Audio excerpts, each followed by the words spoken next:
What is up, YouTube? Matt here. Hope you guys are having a good Monday so far. I was just debating, Steven, we did get your package, but I think I'm going to save this for 420. It looks a little bit intimidating. So I brought a stub of a former joint, and I also have my bong here, and I did grind up some of your stuff, Steven, so I will be able to smoke that at some point. So anyways, looking forward to jumping into another live stream. If this is somehow the first Monday that you guys have hung out with me on a Monday night, we usually smoke weed at 9:20. Looking forward to hanging out with you guys. Feel free to ask any questions, throw any comments in the chat.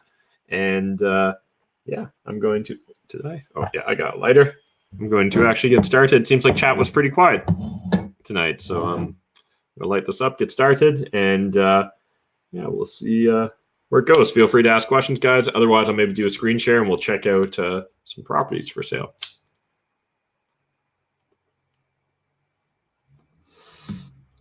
All right. And if you guys missed earlier today, we did a live video on the UBI. So that's the Universal Basic Income. If you didn't see the Liberal Party of Canada, they had their virtual caucus or virtual summit or whatever they call it. And they voted 77% in favor of UBI, although that's no guarantee we get UBI because, as I was complaining earlier, they haven't made all my illicit drugs legal yet, even though in 2018 they said they were going to do that. So got a feeling the UBI will probably play better with the voters than decriminalizing illicit drugs, but we'll see. This is a half-smoked joint. Do you guys always smoke your joints in full joint form? Because, I mean, I don't know. I know Sublime did smoke 2 joints, but 2 joints is a lot. Maybe sometimes you just need a joint and a half. Hello, man. How do I get my property available for lower income individual affordable housing? So if you're looking for like government grants and stuff, there's lots of programs out there. You should be able to find, like, contact your local municipality or city. They should be able to guide you through it, or there'll be different programs available. We've never directly worked with those programs, but I have spoken to investors that have, and there are some interesting grants, right? So I think anywhere from $40,000 plus you could potentially get to retrofit your units to make them, make them available for those with disability or low income. Often are 2 very popular programs, and it can make sense in theory for an investor. Again, we've looked at acquiring a couple properties that were essentially under that sort of rent control where, you know, you've got a 20-year forgivable loan. That's often how it's set up, right? It's X period of time, and it's a forgivable loan over whatever that time frame is. And if you break the rules or you don't follow it, then you have to pay it back. So understand sometimes like acquiring properties like that or then trying to sell it off can sometimes complicate the sale. So like a lot of buyers won't want to get into those deals, myself included. That's why we walked away from the one property. Oh, it went out on me. I was just about to get it back.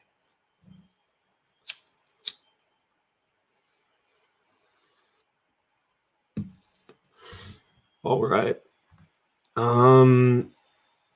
That may be a good bet. Yeah, so we'll save that then because it was probably going to put me on my ass there, Steven. Private lending. Private lending is a thing, Sonny. Do you know any good wholesalers in St. Catharines?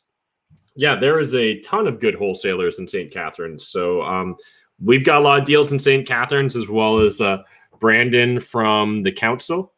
He also has a team out of Niagara. So there's a lot of deals, a lot of opportunities right now in the Niagara St. Catharines region. So definitely go get those deals.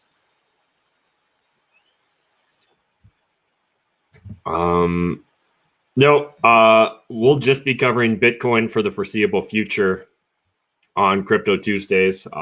We may eventually get into other things, and we've got a couple other programs planned that we might spin off, but I think my Tuesday discussions will always be pretty much Bitcoin maximalist sort of things.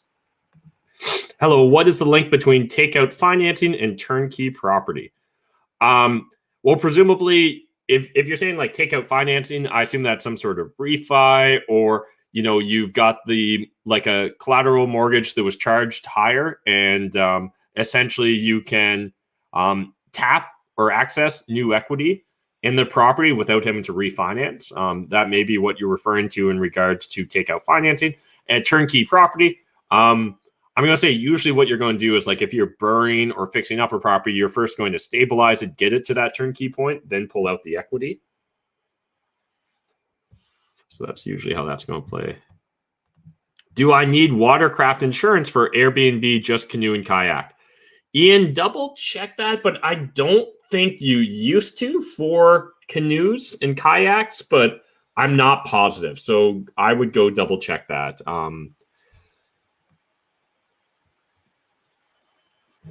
Oh, yeah.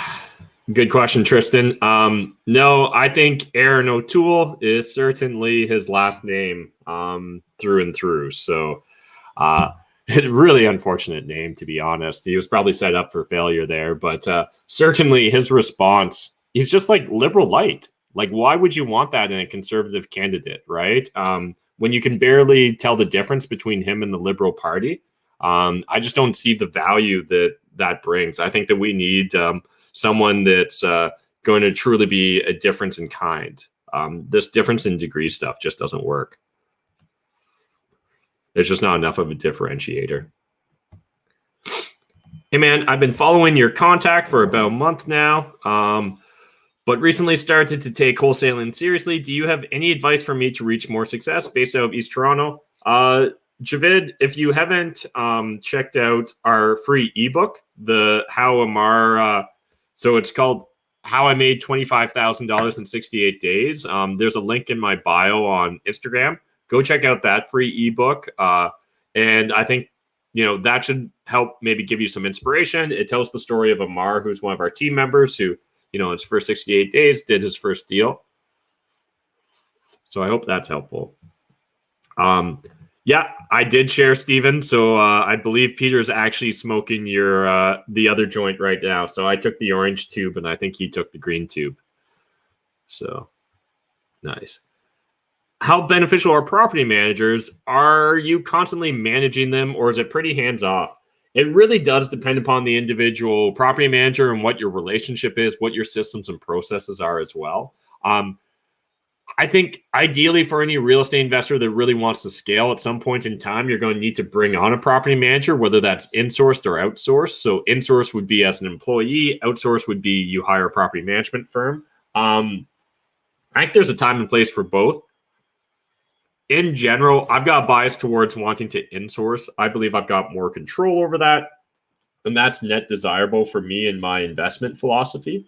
So, yeah. That's kind of my general perspective. However, I can understand it may not be practical for some of you based upon your portfolio size to have a full-time employee, in which case it totally makes sense. At different stages in my real estate career, I've had a couple part-time. I've self-managed, and now we've got a full-time and a part-time property manager that manage our portfolio, and one other part-time. It's a little bit more than I realized. Sonny, I saw a 6-unit building on Allen Place. I think the neighborhood was Argyle, listed at $899. I put an offer at $950 with conditions to see the property, and someone offered 1.1, no conditions. Wow, that seems like a lot of Canadian pesos to be paying for a sixplex on Allen Place. I'll just pull that up because I'm kind of curious. So, like, there is some all right purpose-built properties out there, but I sure wouldn't want to be dropping that sort of money for one of these sixplexes there, but that's just me. So probably what you're looking at was like some of these guys.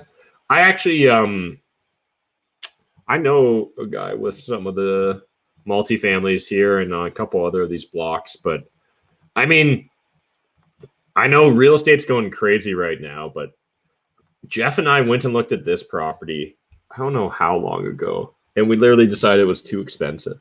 Oh man, this is crazy. This is my first time on Google Street View when masks were a thing. That's a first for me. I haven't been on Google Street View since masks were a thing. Huh. Well, that's never going to be the same either now, is it? But yeah, I can remember looking at this guy for, I want to say $4.99 a few years ago and being like, yeah, I think it's too expensive.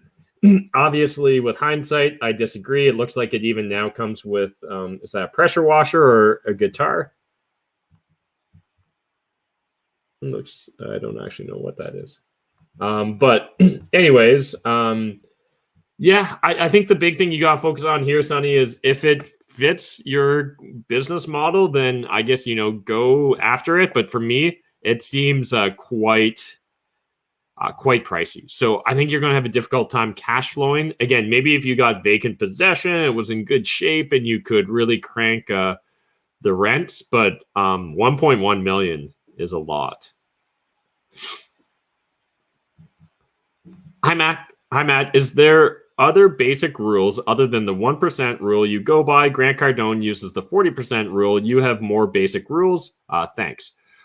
Yeah, Dave. So the 1% rule is by far the rule you're going to hear me mention the most often on this channel. But then we've got the 50% rule. So I don't know what Grant's 40% rule is, but I'm going to guess is that 40% of gross rents is expenses. We like to use the 50% rule, which is 50% of gross revenue as expenses. So that's if the seller's not going to tell us any information about their expenses, that's likely where I'm going to start off, at least as a ballpark number when trying to run the back of the envelope numbers. Then another rule I like is what I call the 500-100 rule. And so what that means is it's $500 a month in a mortgage payment on a 25-year amortization at a 3.5% interest rate if you were to borrow $100,000. So essentially what that means is for every $100,000 in mortgages, I roughly can quickly estimate, it's going to be a $500 mortgage payment. So if I'm looking at buying, say, a $1 million property, I know I'm going to get an 80% loan to value. And I'm like, I wonder what my mortgage payment would be. I can really quickly go 8 times 500 is 4,000. So, okay, my mortgage payment's going to be $4,000 a month. I really like that as a rule of thumb just because sometimes you just want to know where you really stand on cash flow. So let's say I'm looking at a $1 million property and all I know is that it's got, let's call it $100,000 a year in gross rents. Well, what I can quickly look at for that $1 million property is, okay, well, I'm going to assume $100,000 in gross rents because I already know that. 50% of that is going to be expenses. So that's $50,000 a year in expenses. And then what's my mortgage payment going to be? Well, I'm going to assume an 80% loan to value on that $1 million. So that's an $800,000 mortgage. At a based upon the 500-100 rule, that means that it's going to be $4,000 a month, 12 months a year. That means $48,000 in mortgage payments. So on that $1 million property with $100,000 in gross, I can estimate I'm going to net $2,000 a year in cash flow, right? So that was my back of the envelope, $100,000. Subtract the $50,000, which were our general expenses, subtract the $48,000 in mortgage payments. And that's how I'm able to quickly pair 3 of my rules of thumb to quickly estimate whether a property's got potential. $2,000 a month, not that much. Now, what if that property was meeting the 1% rule? Well, in that case, it would be doing $120,000 a year in gross rents. It would actually be making closer to $12,000, $13,000, $14,000 a month in gross rents versus what I was previously estimating. So again, if I thought that, okay, well, right now it's 100,000, but I can eventually get up to the 1% rule, that's how my back of the envelope math is really going to play out. Do you need a specialized lawyer for setting up a VTB? No, Lewis, you just need a lawyer that's mildly competent. Any real estate lawyer should be capable of it. However, not all lawyers are created equal. So if you're trying to get really complex, really creative with your VTB mortgage, probably having a real estate lawyer that's done a few transactions, a few VTBs in the past would be helpful, because oftentimes what happens when we're talking about VTBs, people are simply restricted to what they've seen before. So if you've never seen a vendor take back mortgage before, you're not going to know how to get creative because you won't have any inspiration for it.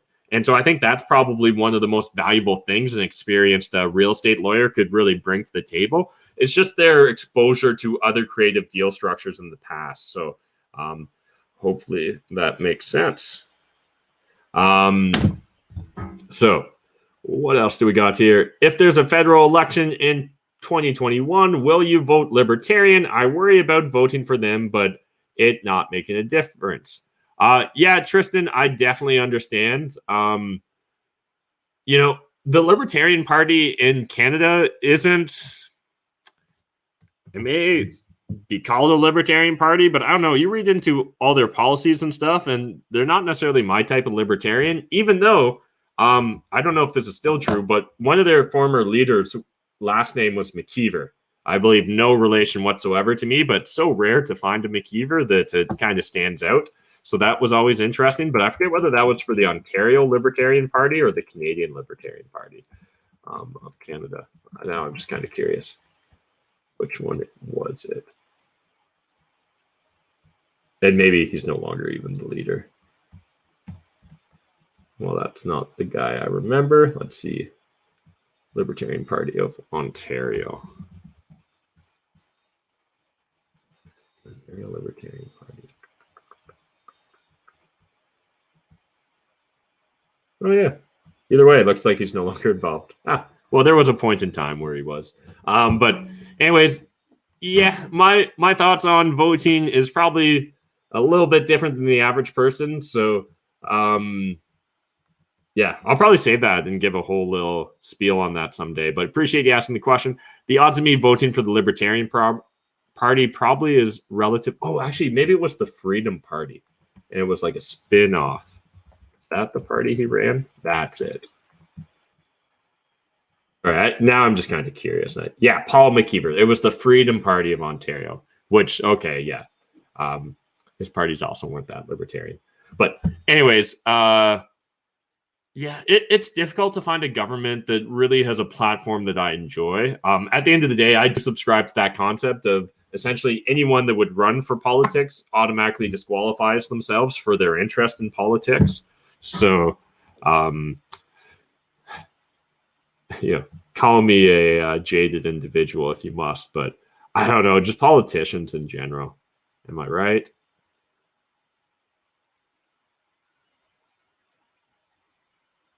Appreciate the love from Pakistan. Is London a good place for beginner real estate investors? I think the bigger question is really focusing on what you're trying to accomplish as a beginner real estate investor. So, start with understanding your why. We've got that free ebook out, Discover Your Why. So you'll find a link in my bio to that. Really encourage you to go check that out. Hey, Zeus is asking, Matt, I've got $800K in cash. I live in a paid off Toronto condo. I've got no job or income. I'm 29. What's my best move from this point? I think it really depends on what you want to do. I would encourage you to put a small portion of your financial net worth into Bitcoin. Outside of that, I think what you need to determine is what you want that $800,000 to do. So, are we trying to earn a passive income from it? Are we trying to build up net worth? What do you want out of life? And I think that that's something, obviously, you need to kind of dig into and determine, what you want to accomplish, and then reverse engineer from there.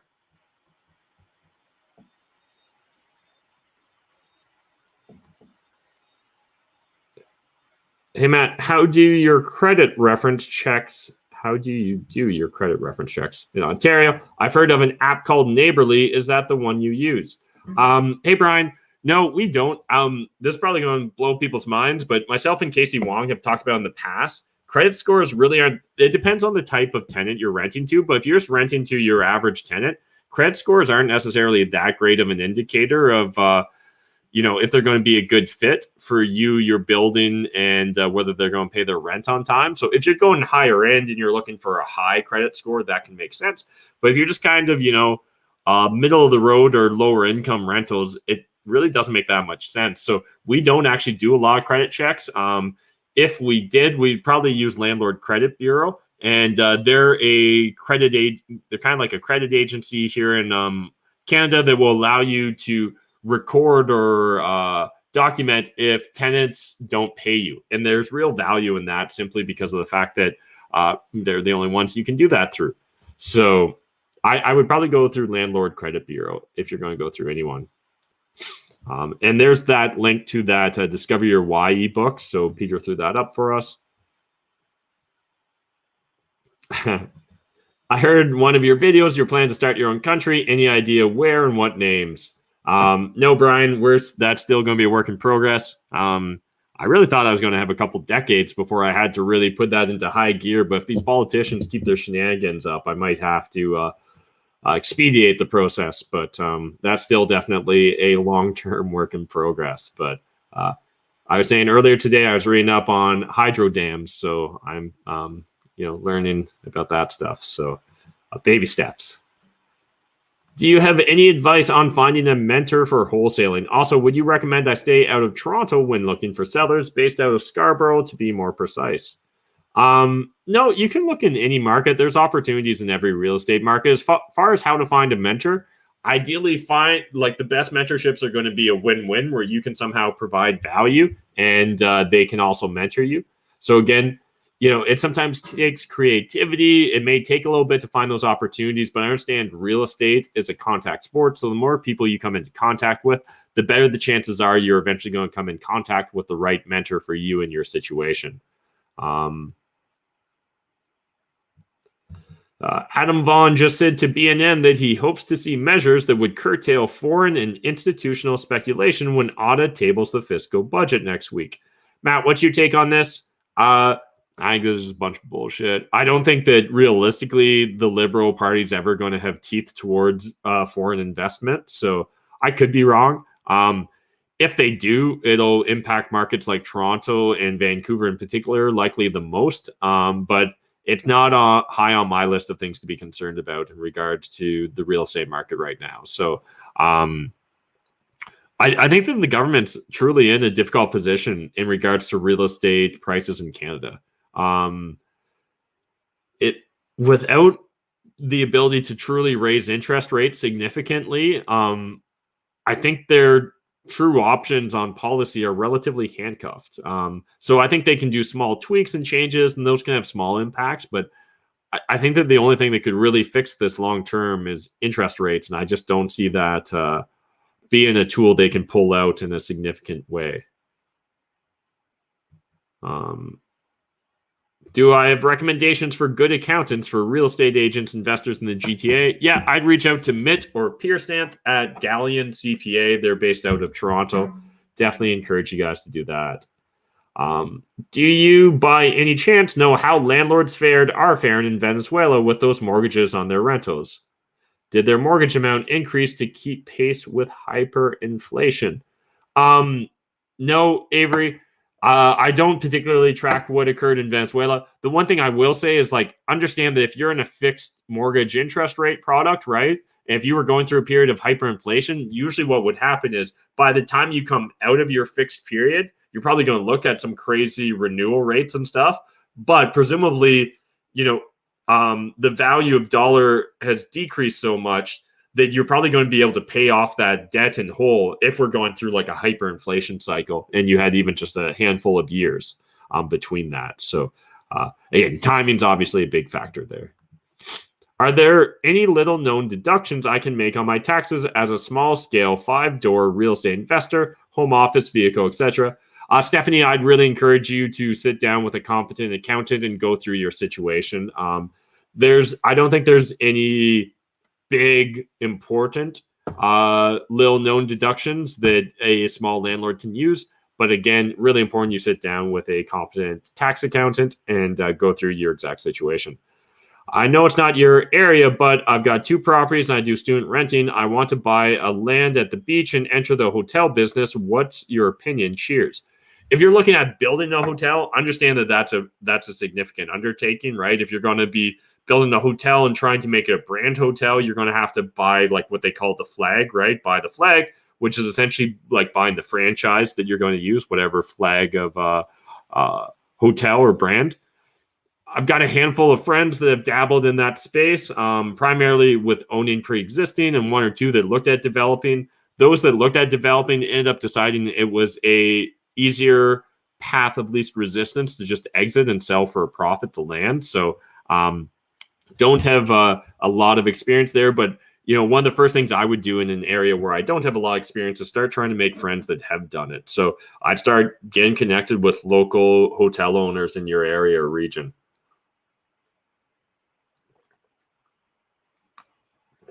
All right.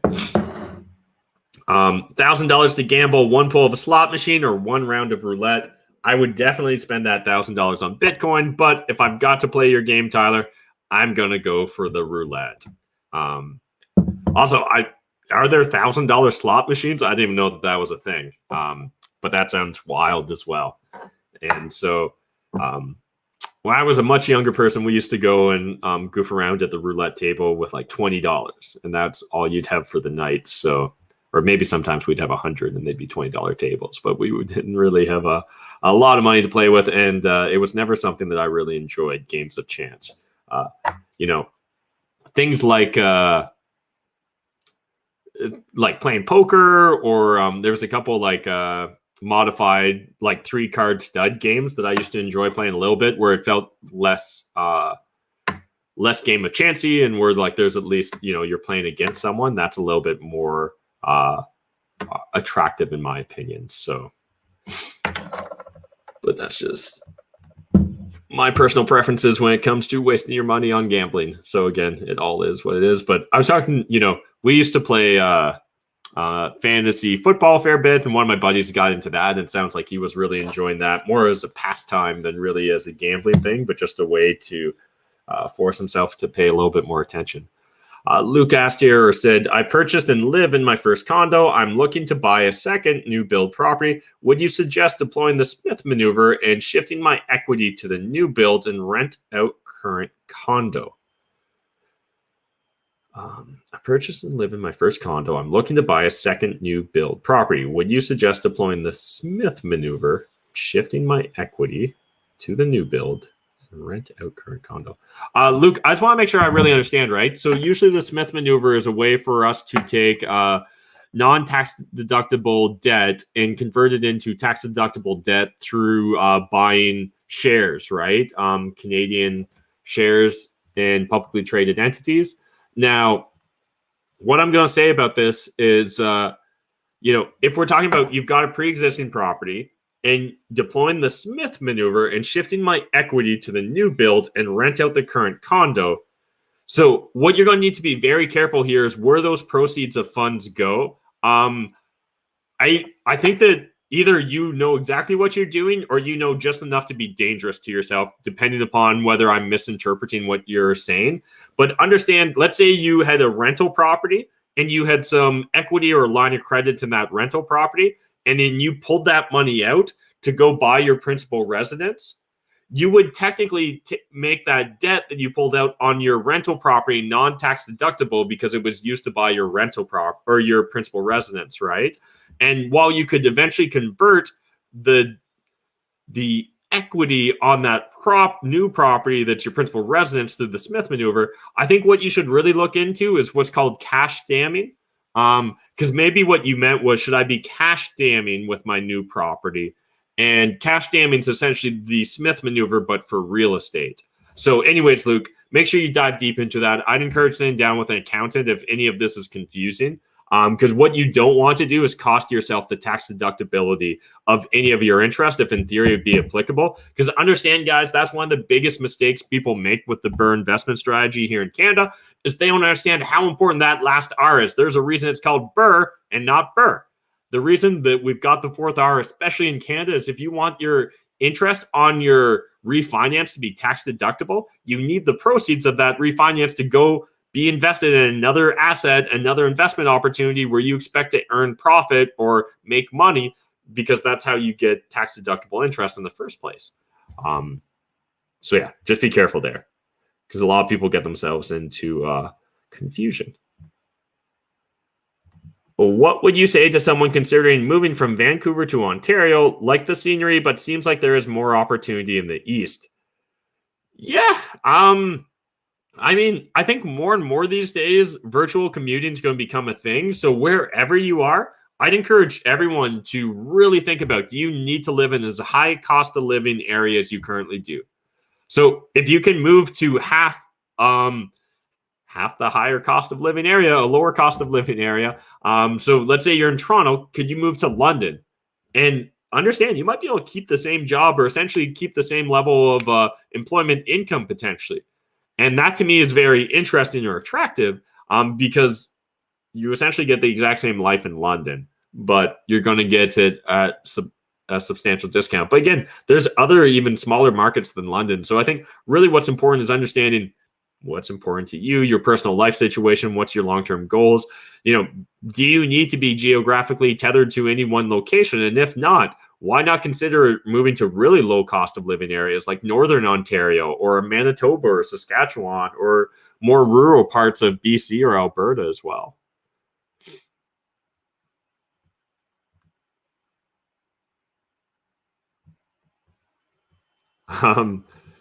I quit weed around 14 years ago. What are you smoking?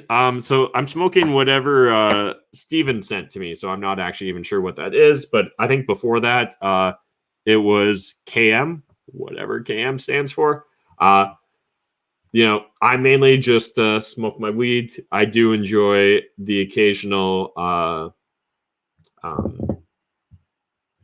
distillate. That is fun, but never got really big into dabbing, although I now am in possession of what appears to be some pretty strong resin or hash, so maybe I'll dabble with that. But yeah, I started smoking weed when I was 25. If you guys are kind of newer to the channel, you may have not heard the story, but I literally waited until my 25th birthday before trying to smoke weed, because that's what some medical studies said. Once your brain was fully formed, the downsides looked very minimal.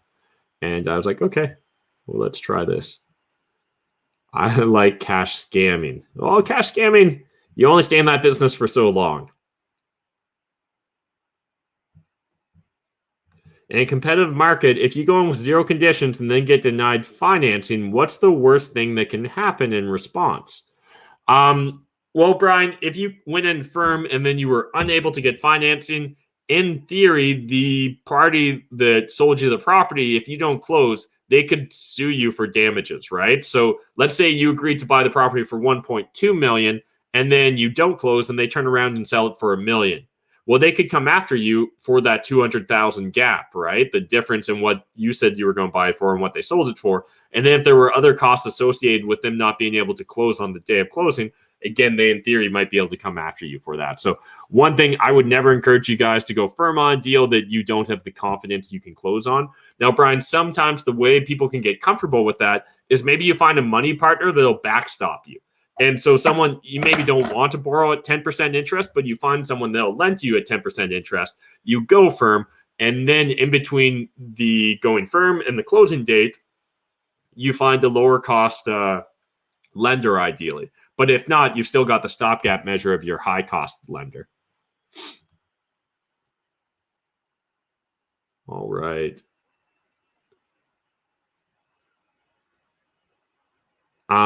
Yeah, so how do you feel about lenders registering full value of a home that have a HELOC attached to it? I guess what I'll say in general, financial mechanic is just obviously when possible, I don't want to have any sort of charge on my property over the amount borrowed. Sometimes that's not practical with certain lenders. Sometimes that'll be a deal breaker with certain lenders, right?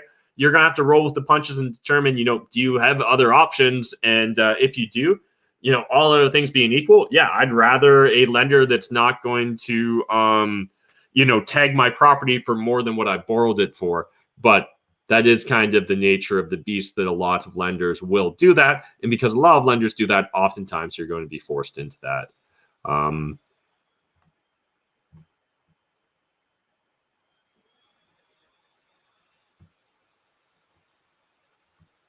Awesome, guys.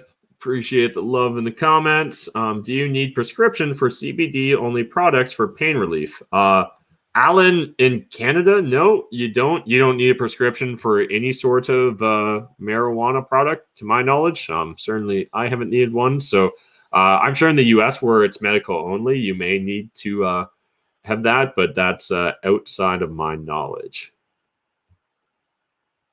All right, guys. Well, I think I kind of caught up on most of the comments here. Otherwise, I was just kind of goofing around. Whoa, I screwed up my screen. I was just kind of goofing around, looking at some properties for sale on the MLS.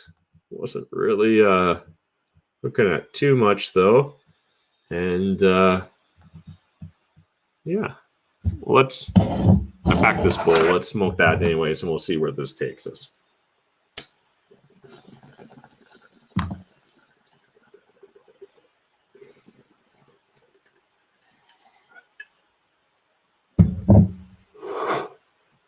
People want to talk about how COVID impacts lives. I haven't been able to go buy a new bong for the last year and a half because of COVID. Apparently, my bong shop isn't, what's the word? Whatever it is. It's not critical. All right, let's do a little screen share here, guys. Feel free to keep asking questions in the comment, but I'm going to do a little bit of my personal homework while we're hanging out here. So every day I just kind of like to see what are the new MLS listings. Just going to check out some random properties. I think I've seen most of these, or got most of these already open on different tabs. Just kind of checking out random property here. So mainly just looking at properties that are 500 acres or more, but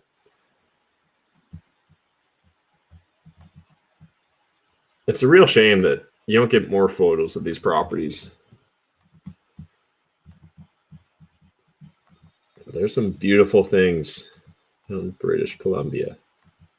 Some of the woodwork I see in some of these houses is just amazing. Although I've never seen just like a living diorama in a house. This is a new level of wealth to me. Should I get own your own stuffed lion wealthy? That's a pretty cool looking hall, though. Have some pretty non-COVID allowed. They have got, okay, this is a whole thing. Interesting. This looks like a whole little resort, eh? Willow Spring Ranch, the Christian Valley, BC. One of southern BC's most trophy properties. Interesting. Canadian Dream lives here in Burnstown, Ontario.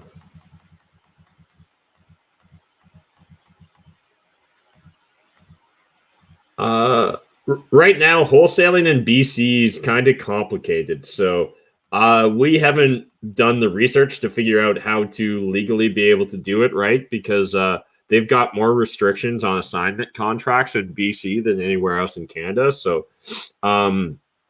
it's not high on our list of provinces to break into. Right now, we're only in Ontario. After Ontario, probably the next place is going to be probably Halifax, or maybe like a Saskatchewan or Alberta. I know Halifax is a city, but it's probably the only market out east that we'd want to break into in a big way right off the bat. And going for the more rural just doesn't make sense for us. Hey, if anyone in the comment section knows or owns a hydroelectric dam, get in contact with me. I'd love to chat. That property is kind of interesting. There's actually a surprising amount of affordable private waterfront kind of hunt campground land just north of Belleville, kind of east of the Kawarthas. I actually don't mind that pocket. All things considered, there's some cool little properties there. If I wasn't scared of you guys stealing them, I would show you one of them that I'm actually curious about. I wish it was on more land, but this property on Manitoulin looks interesting too. You got like 26 acres down on the escarpment and then a bunch of highland pasture up top. Seems kind of cool. This Hazard Lake property where you get most of the lake. I feel like with a name like Hazard Lake, probably not going to get a lot of people just wandering in trying to enjoy your lake. They're probably just going to assume it's hazardous.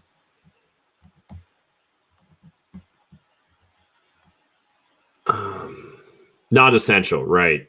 Thank you, Daniel. That is the term that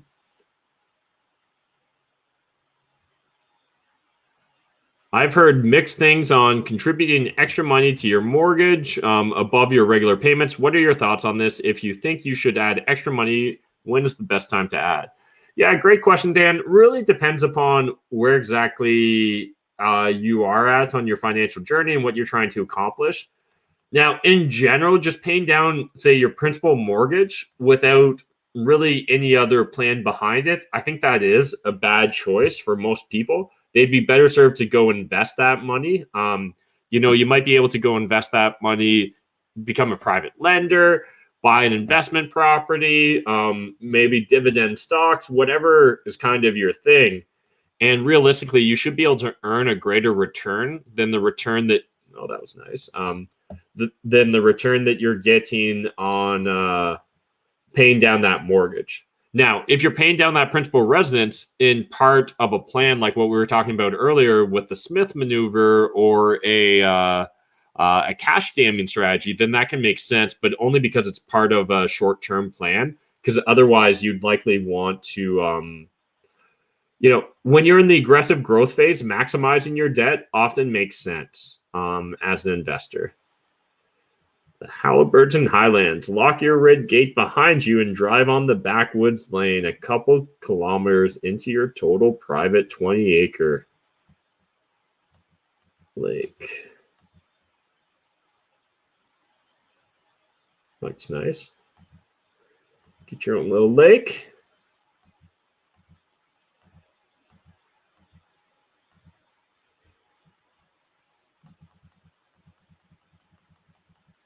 I was going to say, this cottage, they're not showing me a lot of interiors. Usually that's a sign that she's a bit rough around the edges, which it turns out it was.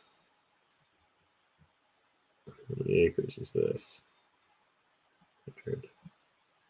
A unique opportunity awaits 3 severed properties on Amherst Island. Where's Amherst Island? Oh, okay, gotcha. By Prince Edward. Pretty sure there's like a... Oh, no. There's just a ferry. Okay, so there's no bridge. Interesting. I don't know. I kind of like the idea not having to depend on a ferry to get to the mainland.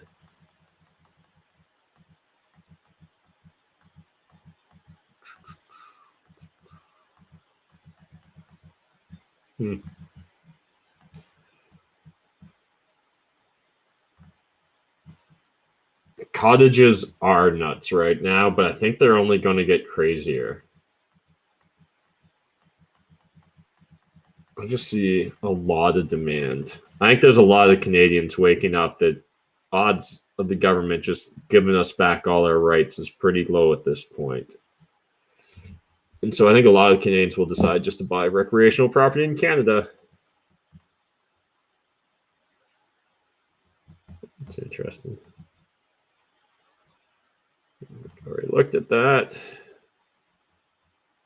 Dream big. 34 acres. Oops. What are we looking at here?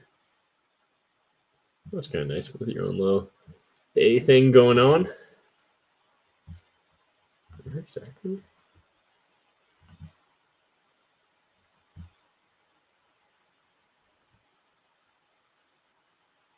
I don't think they pointed out for me on the map where that thing is. That's too bad. That would have been nice to see. Maybe use it right there. Yeah, because we're on Clear Lake. Clear View. Clear View, yeah. Okay, that's where we were. Cool. So yeah, I think our property's right there. Somewhere around there. Nice. It's a lot, though, for just land. I think this thing's been for sale for a while. 400 acres near Bancroft. River.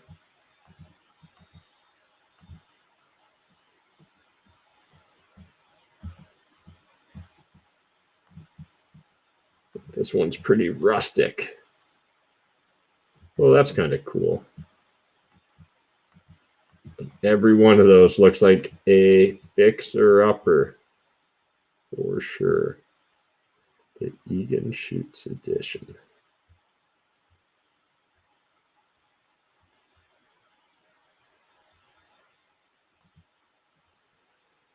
I feel like sometimes they should give a little bit more context here, but I'm going to guess that we get that, and that. Because that would be 333. Yeah. Interesting. That's kind of fun. You get some lakefront, you get a river flowing through on both sides. Slap our hydro dam right there.